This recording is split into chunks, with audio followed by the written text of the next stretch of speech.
Good morning, folks. This is lecture 2 of week number 8. And on the agenda today, I have two items to show you. One is how to do a gearing mechanism where there is two gears that are externally engaged, and then one of them is driving a rack.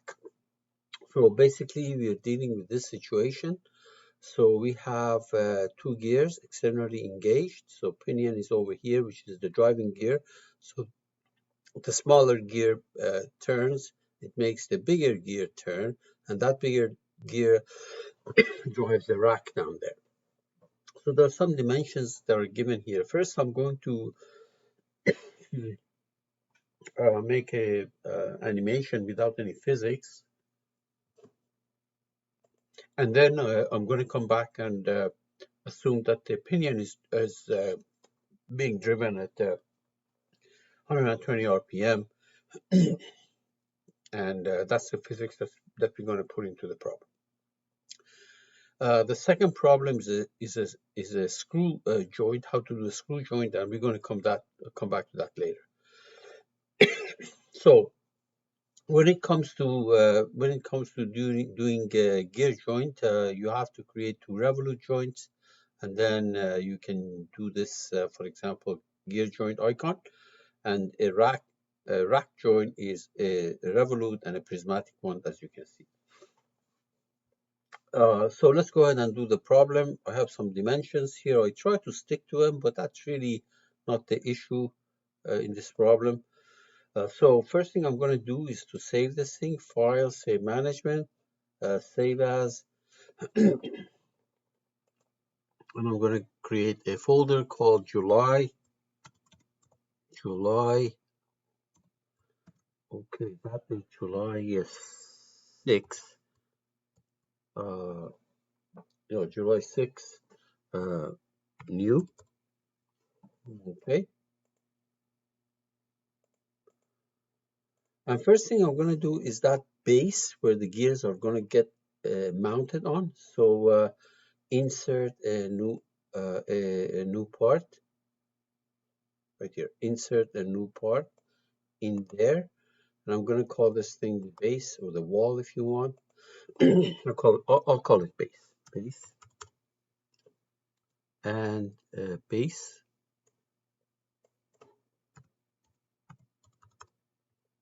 Okay, let's make it.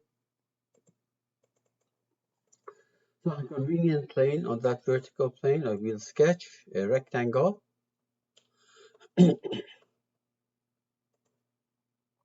Something like that. Let me give these dimensions. So this is 6 inches. 6.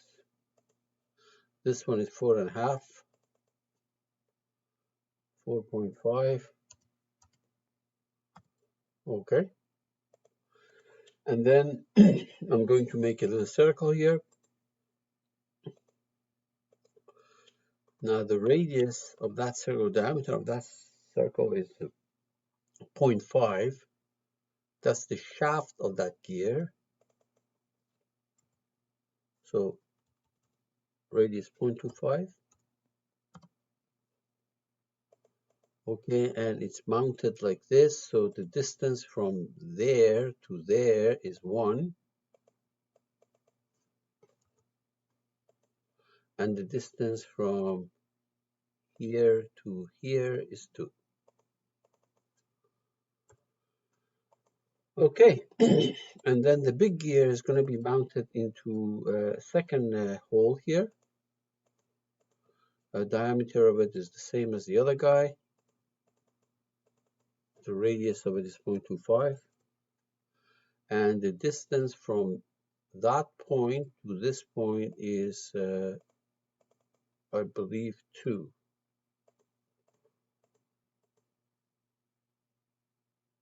Okay. Right. So what we have here is basically this configuration over there. So exit, and then we're going to pad it. I'll make that thing 0.25. Yeah. We go all the way to the top. And I'm going to make the two gears by actually drawing something and then shafting it. It is possible to draw a pad and another pad on that, or a multi-pad, but I'll do it differently, okay? So insert a new part, say no, small gear first, right-click properties, small gear, and right here, small gear.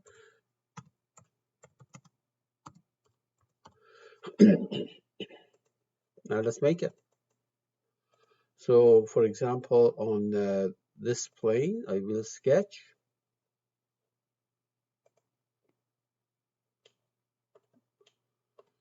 something that looks like this.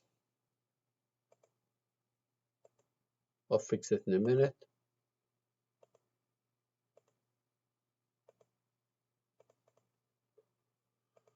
Okay, so the diameter of that small gear is 1, which means the radius is 0.5. So if I dimension this, that's going to be 0.5. That's going to be the radius, of course. Okay, oops. And then this guy is the shaft of that gear. So by the way, while we're at it, so let me also make this thing 0.5. 0.5. Okay, and this dimension is the radius of that shaft, which is 0.25. 0.25. And why don't I make this height all together? Why don't I make this thing maybe 2 to see how it looks like? Yeah, that's pretty good. Exit. And then shaft it about that line. And this is going to be my small gear or the pinion.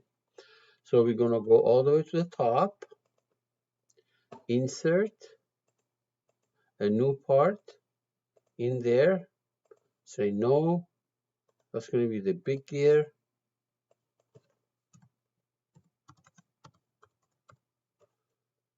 You come down here, big gear. Let's make it. Double click on this. And let's see now, once again on that plane, I will sketch something that looks like that, except that the diameter of it is bigger. Diameter of it is diameter of that top piece there is 3. Okay, so let's draw it for now like so. Oops. Close that. Incidentally, you know what? I'm not going to close it. I just want to show you that you can also use the axis, because when you do the axis, automatically if it shafts it about that, you don't have to close it. It takes this thing and shafts it about that. I could have drawn a line and shafted about that line, but on purpose I did something new. Okay, so let's go ahead and do these things. This one is 0.5. That thing is 1.5. And this, the distance from here to there is the same as this distance, which I believe is, looks like 2.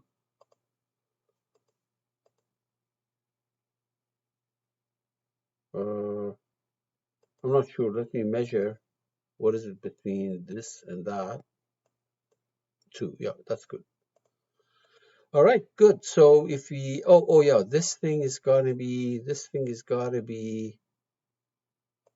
0.25.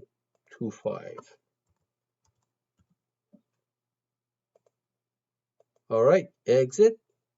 Automatically, it's going to get revolved. Oops. Oh, shaft. Yeah, there. Because I had an axis there, I did not have to actually select the axis of revolution. That's fine.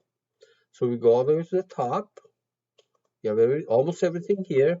The only thing that we have to do is to insert the rack. Insert the new part No. And we're going to call this thing the rack.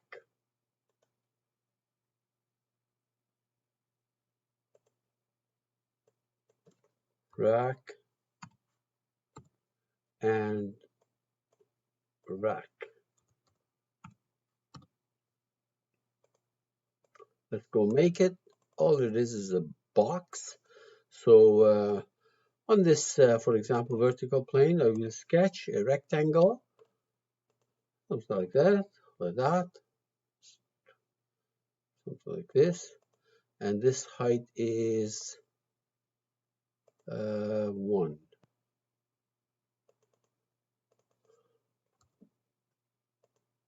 Exit and pad it by 0.5.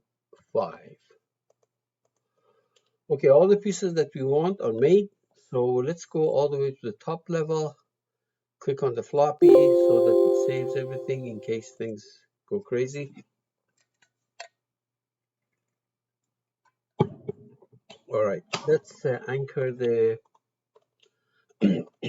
anchor the base. Okay, let me mount these two. So coincidence between this axis and that axis, and coincidence between this plane and I want to select the bottom of this, but I can't see it. Let me show you a trick. If you put the cursor there and use the arrows on your keyboard, the 4 arrows, up, down, left, right, it actually walks you through anything that you can see. Now notice that that's what I want. If it's too much of a hassle, rotate it and select it. Okay, if update, let me see. If you update it, it should jump back to that thing right there, except that the direction is not right. So just go ahead and that constraint, the last one, flip the arrows. Either you put the cursor there, flip it, or you go to more and say instead of the same, you say opposite. It doesn't matter. There. Okay, good. Now let's mount the other guy. So coincidence between this axis and that axis, and coincidence between that plane. And once again, let me show you that trick. You put the cursor here, you use the upward arrow, you just march through anything that you cannot see, which obviously is this. And I may have to flip the arrows, I don't know, we'll find out. And I do. Flip it, and up. Good. So the situation that we have is right now something like that. Very good. And now let's go and do the coincidence between, how about doing, for example, that's entirely up to you which faces you want to take, but I'll select this and that. Okay. And then coincidence between this line and that'll be, I guess, that line. Okay, let's see if it works. Ooh, something didn't like. So let's check it out. What is it that we did? Oh yeah, okay. You can see what happened. Undo. Let me undo this. Undo. Okay. So as far as the faces go, this is okay. Yep. Let me move these things closer to each other.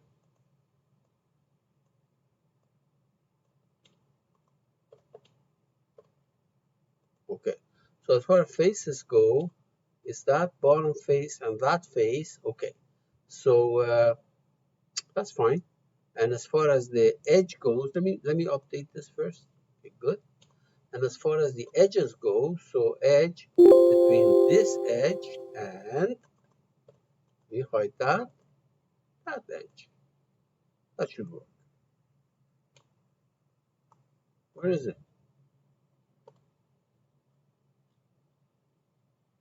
I hide this?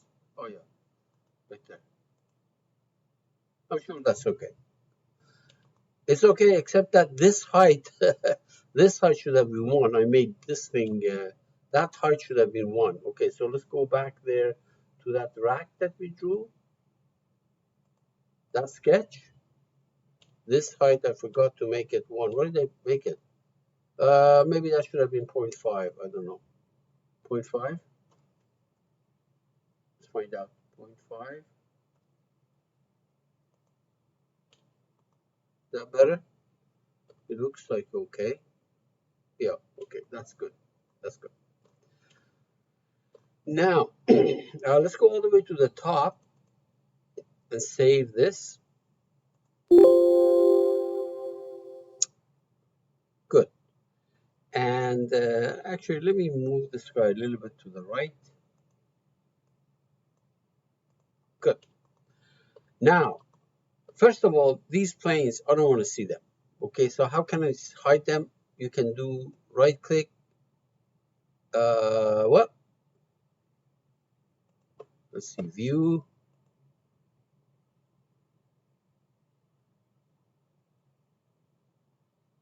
I guess toolbar. No, let's do it like this. So you go to edit, search. In here, type planes, plane. And this is search and select. See that? Search and select. See this binocular and a pointer? Search and select. And once they pop up, just say hide them. And you know how to hide it, right there. Or right click hide, either one. It's just that. And the constraints, I don't want to see it either. So I'm just going to do it like that. Hide it. Good. So what we have is, when we go to the digital markup and use the magic wand, there's going to be a revolute here, and a prismatic there. Okay? Now, let's go there. So digital markup, DMU kinematics. Get the magic wand out. Use the magic wand. New mechanism called mechanism 1, auto create. Now notice that here it says 3 out of 3. Say auto create, they're all resolved. That's good. So there will be 2 revolute and 1 prismatic. Let's check it out. Yeah, 2 revolute and 1 prismatic. Now, the degree of freedom, of course, is 3 because you know that a revolute has 1 degree of freedom. There's 2 of them, that makes it 2. And the prismatic is also 1 degree of freedom. So altogether, there's 3. Now, what we want to do is, there are different ways of doing gear train, but I'm going to use specifically that icon. See, first of all, in the DMU kinematic, click on this downward black arrow. It shows you all the joints. And if you go to the right, you see here it says gear joint. See that? Gear joint. You click on it, it says, okay, I'm going to create a gear joints for you, but I'm hungry for 2 revolute joints. Since I already have them, I can create them. If I don't have them, you can go and create it. So let's do that. We already have one here. So revolute joint 1, this is the small gear, and this is the big gear, okay? And they go in the opposite direction because these are external gears. You click on the opposite here, and the ratio, this right now, the ratio is -1. So what I want to do, so the ratio, I define the ratio between these 2 circles, because you know the gear ratio is the ratio of number of teeth, or which is proportional to the number of the radii. Okay, so this will be this and that, and that's a gear ratio of 0.33. So for every revolution of this goes by 0.33. Okay? Say okay? Good. And the angle driven for revolute 1. So remember I selected this to be revolute, this guy to be my first revolute. So I'm going to say this is going to be angle driven. Okay? You see that? When I was selecting, I selected that guy first. That's the driver. Okay? This guy is the driver. So that's why I said angle driven for Revolut 1, not this other guy, which should have been Revolut 2. And these should have been opposite, by the way. Yeah, opposite. Okay, good. So now what happened is the gear joint has been created, but it gobbled up my Revolut joints. Now we're going to go and do rack joint. There is a rack joint. See that? Rack joint? You click on it. It says, okay, you need a prismatic one. No problem, I've got it. But I also need a Revolut one, but I got gobbled up by gear joint, so I have to go and create it again. So you click on the create right there. See that? Create. And it says line and line. You know how to do Revolut. You go there. You select this line. Hide that. And you select this line. Zoom in if you have a hard time. And the plane, it has to be same order. So this plane and this plane. And if there's a mistake, of course, you're going to make it. And hang in there. I think this plane, let me cancel this. Try it again.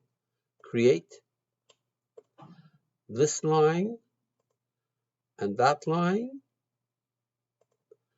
And for planes, this plane and that plane.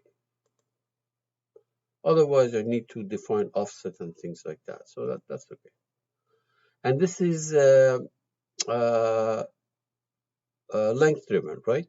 Now, as far as the ratio is concerned, this is already calculated correctly, okay?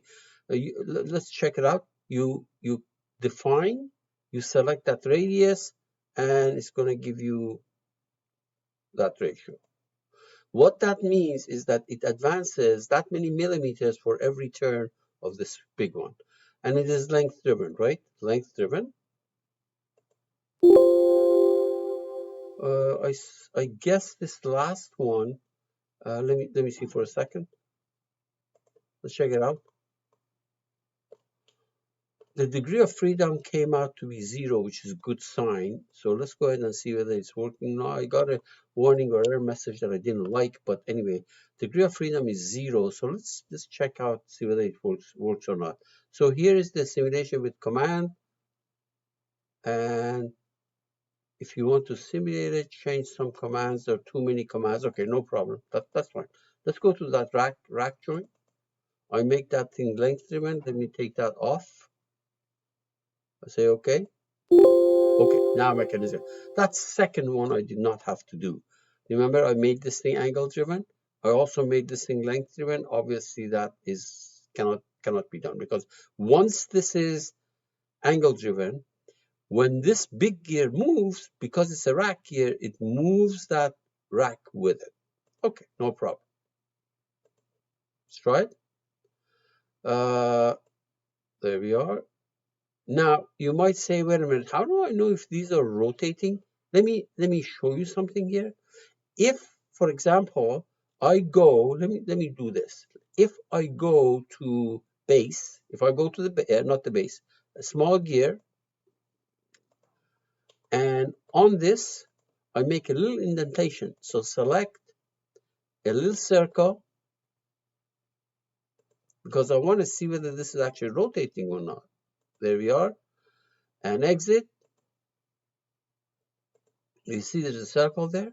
Now let me go to this guy. On that face, draw also a little circle. Exit. Okay, good. So there are two circles you can see here. You go all the way to the mechanism. Okay. And now you simulation with command. Just watch it. They are moving. You see that? You see? Good. Now reset. What I'm going to do is I'm going to change the range of motion from 0 to 360. Okay, now you can see that when I turn it, it does what it's supposed to. Okay, reset it. Good. Can I make a simulation? Yes, I can make a simulation.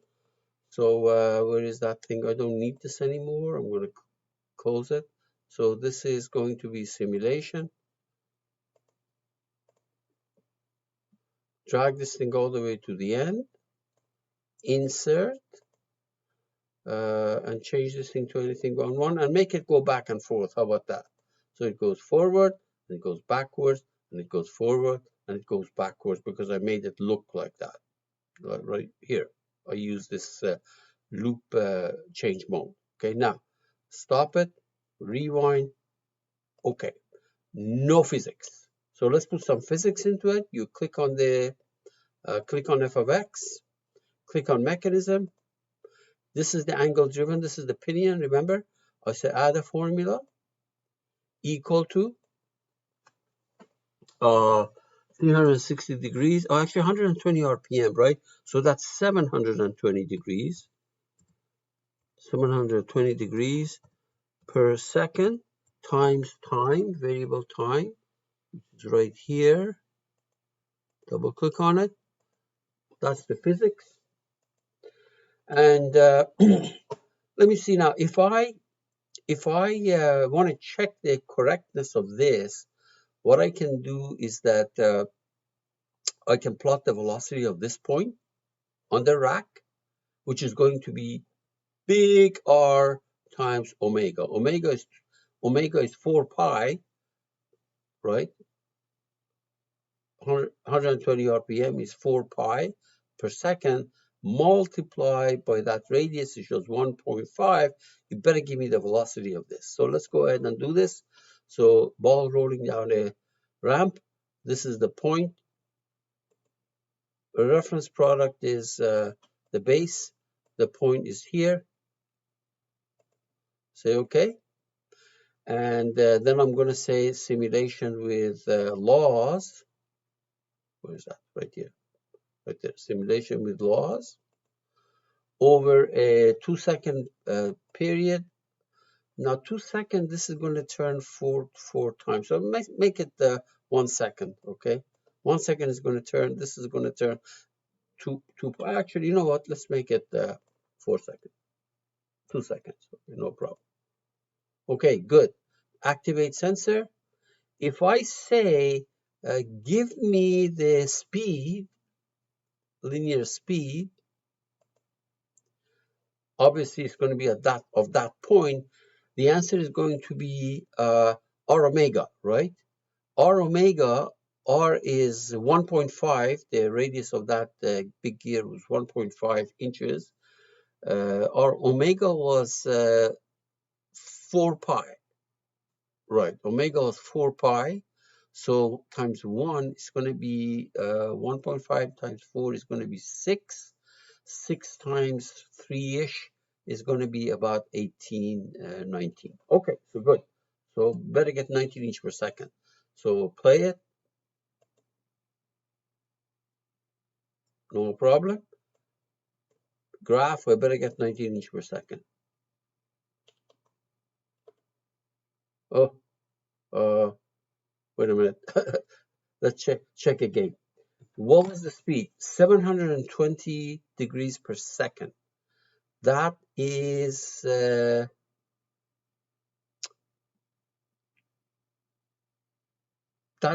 pi, right? 700 degrees per second is in 120 RPM. There were 2 rounds per second, and each round is 2 pi. So that's going to be 4 pi times the radius, and the radius of that thing was 1.5, right? So 4 times 1.5 is 6, times pi is 6 times 3.18. So why am I not getting correct value here? So something is definitely not right. Let's check something. Let's check. Say OK. Close that. Rewind it. No problem. I want to measure that radius. I want to measure this radius. uh,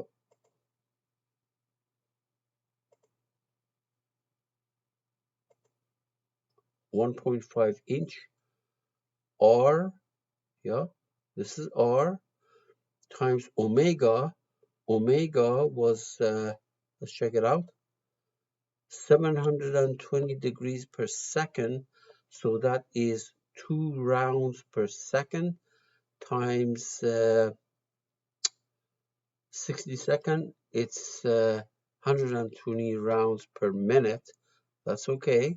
So why am I not getting your the R omega? So omega 100 omega is 4 pi times the radius.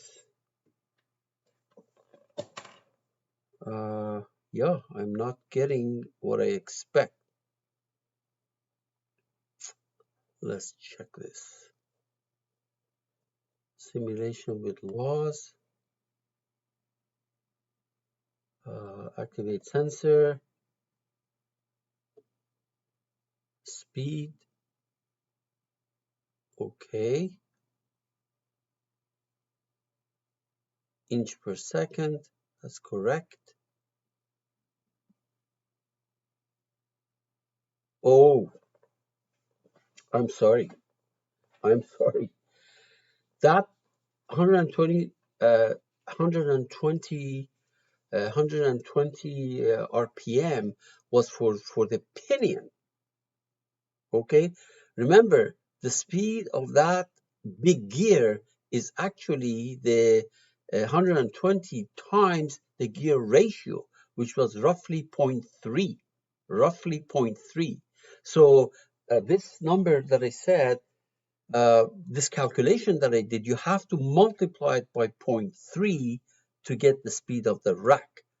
That 120 RPM was the speed of the pinion. The speed of the big gear is that 120 in RPM times the gear ratio, which was, I believe it was 0.3. So the angular speed of that big gear is actually, this omega is less than whatever the pinion has. And when you work it out, you get that same number that I had. Please go ahead and work it out. That's good. So remember that when you generate these speeds, these figures, you have to save that as a PDF file or as a Word document because there is no record that you have done it. Okay. What do I mean by that? Go there, activate sensor, play it, graph it. There we are. This one you have to zoom out, print screen, open a Word document,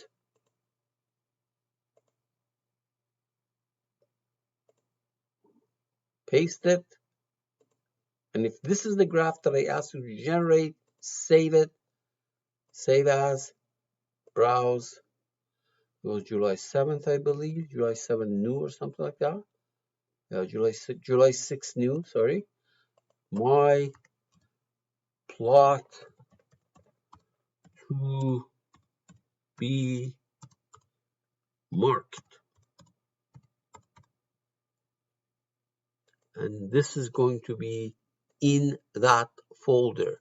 Although there's no record that you have done it in the CATIA, but if you go to July 6 new, there it is. I can open this up and find out what you have done. You have to zoom out, make sure I can see all the numbers and all the units. Okay, so let's go ahead and do this other problem. I'm done here, so let me get rid of all of this. The second problem that I want to do for you is something like that. This is, I call it C-clamp, but you know, this is what you do to secure a piece of wood if you want to paint it or you want to saw it, etc. And this is where you're going to have a screw joint. Okay, so as you turn this thing, this guy advances. This bottom part advances by a certain amount. That's what the screw joint is. For every turn, you have a pitch which is the amount by which it advances. I'm not going to worry about dimensions here, so let me go ahead and just make this thing based on the dimensions that are allowed. So I'm not going to put any physics into it either. So product. Okay. So insert a new part in there. I'm going to call this thing the clamp.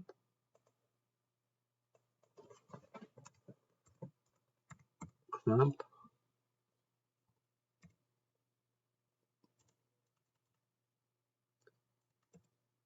And clamp.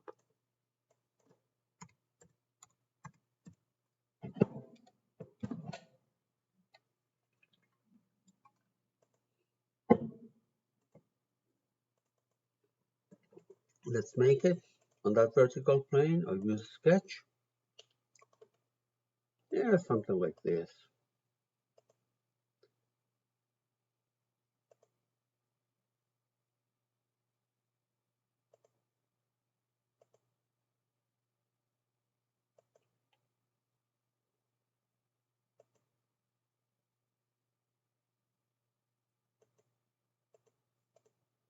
Okay, exit, pad it.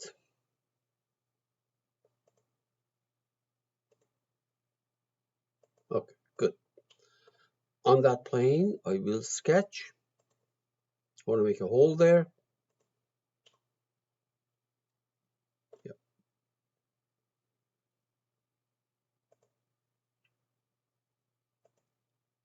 Like so.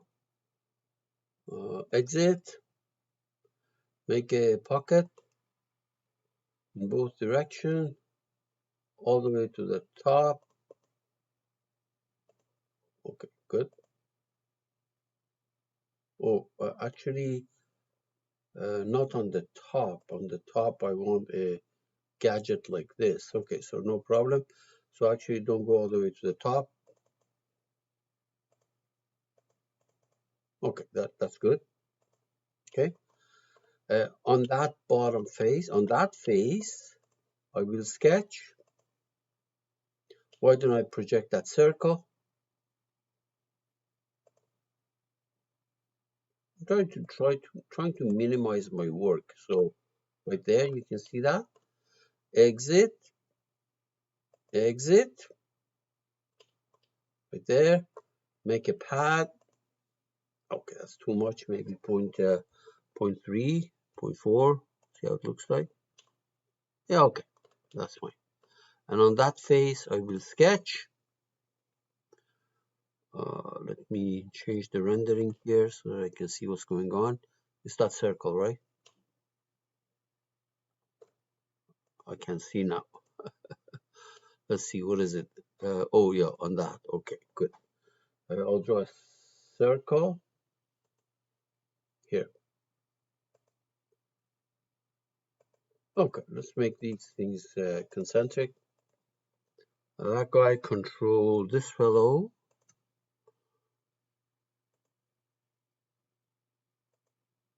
Okay, and then exit, pad it a little bit. Yeah, 0.2, that's fine. Okay, so what you see here is what you see there. Okay, now the handle.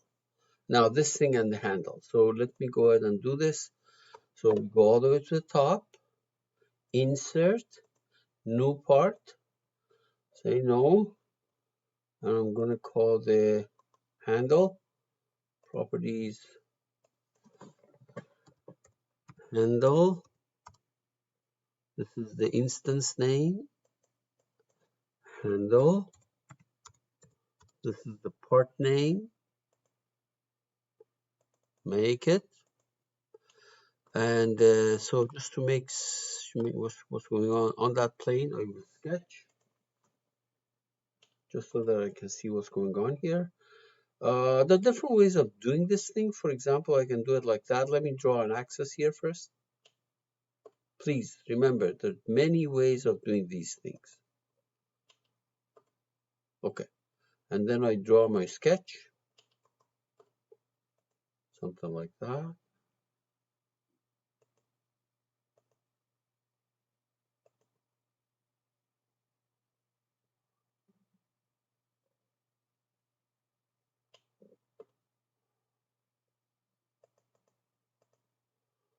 Okay, and let me finish this thing, wrap this up.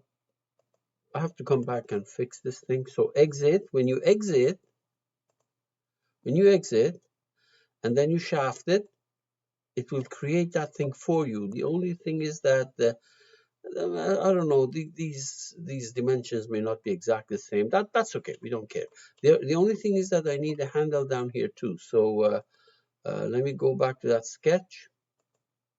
Oh, not there, not that sketch. So what I can do is different ways of doing it. For example, on that plane, I can sketch. Why don't I draw a little circle like this? Exit. I don't care where it is, it doesn't matter. And then pad it. So this is going to be playing the role of my handle that I can turn. Okay, that's good. So now we're going to go all the way to the top, all the way to the top. Save everything. I'll take my chances. I'm not going to save it. Let me go to assembly design first of all. Assembly design, uh, and make sure that this is centered about that hole. So coins. Let's actually fix that base, okay, or clamp. Coincidence between this line, and let me hide that, and this line. I just want to make sure that these are coincident.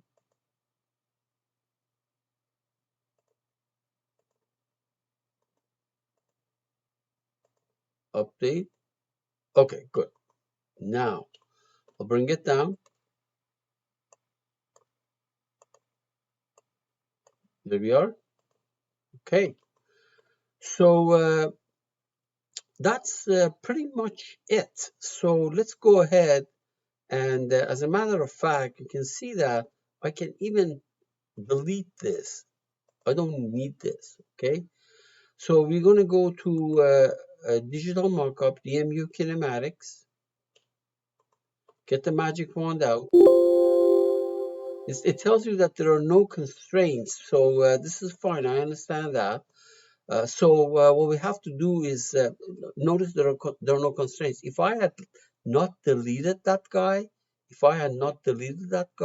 that axis to axis, it would have created the cylindrical joint for me. But I want to show you something here. So you go to this list of all the icons that you've got, and you will find something called screw joint. It's right here, cylindrical, screw joint right there. You click on it, it says, hey, all you need is 2 lines. So I want this line. First of all, new mechanism. Yes, I want to create a new mechanism. Good. First line is this line, and I'm going to hide that. For the second line is this line. And remember, these screw joints are either length driven or angle driven. Let's make it angle driven. So for example, and the pitch, this is in millimeters. So for every turn of this, how many millimeter it advances? Now, let's make it 10 millimeter. I don't know how to change this thing to inches.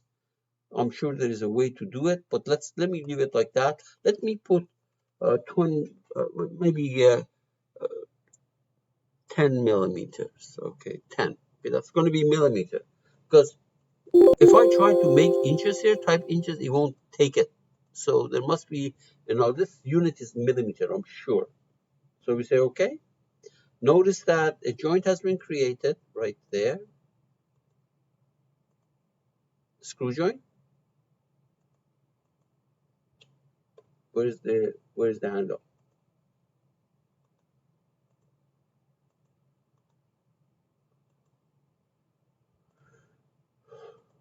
Okay, let's go here. So let's try it. Simulation with command.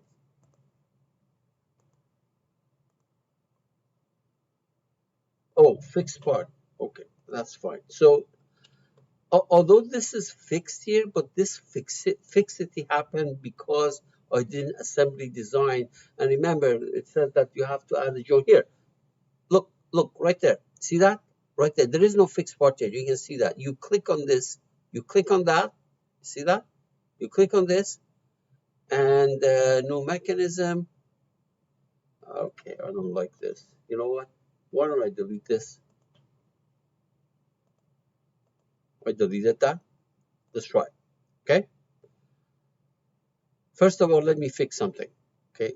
I'm going to fix this guy. New mechanism. Yes. Fix something. That is fixed. Okay. Now we're going to do that screw joint. Screw joint. This one. 2 lines. Okay. This line. And I'm going to hide that. This line. Pitch. You said 10 millimeters, right?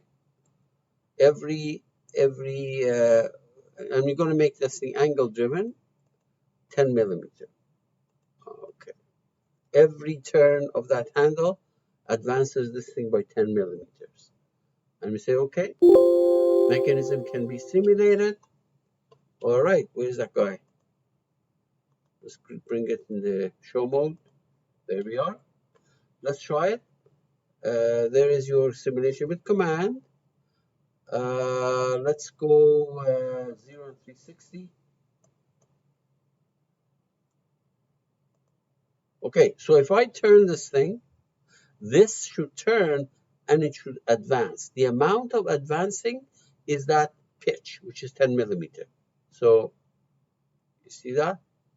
And if you don't believe it, we can always measure it. For example, let's start down here. We measure between this point or this surface and that surface. It says it's 0.92 inches, right? 0.92 inches. Okay, let's move it up. And now measure it.